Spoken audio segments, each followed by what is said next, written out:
In building their franchise in Kansas City, the Longs are focused on their brand.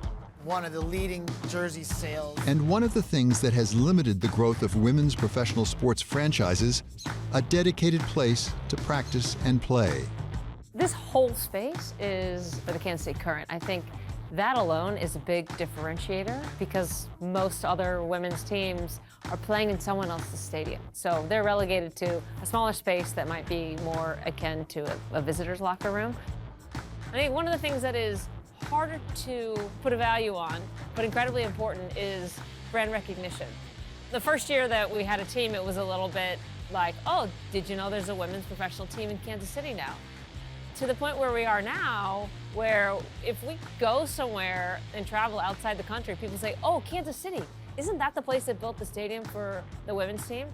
And the first thing you see when you drive into this city is this stadium. There's not a person in Kansas City, the Midwest, and a lot of the country that doesn't know about the Kansas City Current and the stadium they play in.